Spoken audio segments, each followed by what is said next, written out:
চলুন আজ একটা গল্প শোনাই। বনফুলের লেখা অমলা। অমলাকে আজ দেখতে আসবে। পাত্রের নাম অরুণ। নাম শুনেই অমলার বুকটিতে যেন অরুণ আভা ছড়িয়ে গেল। কল্পনায় সে কত ছবিই না আঁকলে।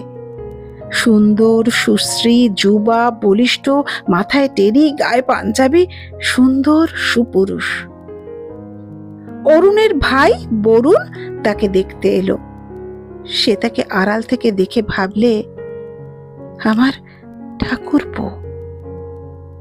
মেয়ে দেখা হয়ে গেল, মেয়ে পছন্দ হয়েছে। এ কথা শুনে অমলার আর আনন্দের সীমা নেই। সে রাত্রে স্বপ্নই দেখলে। বিয়ে কিন্তু হলো না, দরে বলল না। আবার কিছুদিন পরে অমলাকে দেখতে এলো। এবার পাত্র স্বয়ং, নাম হেমচন্দ্র। এবার অমলা লুকিয়ে আড়াল থেকে দেখলে। বেশ শান্ত সুন্দর চেহারা, ধপধপে রং, কোকড়া চুল, সোনার চশমা, দিব্যি দেখতে। আবার অমলার মন ধীরে ধীরে এই নবীন আগন্তুকের দিকে এগিয়ে গেল।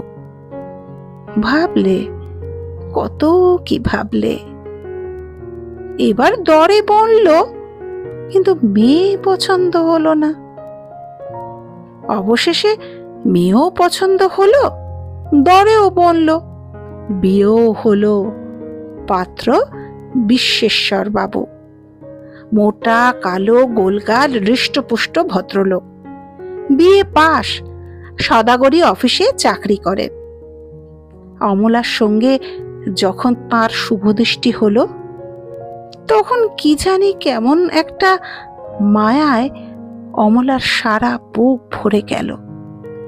এই শান্ত শিষ্ট নিরীহ স্বামী পেয়ে অমলা মুগ্ধ হলো।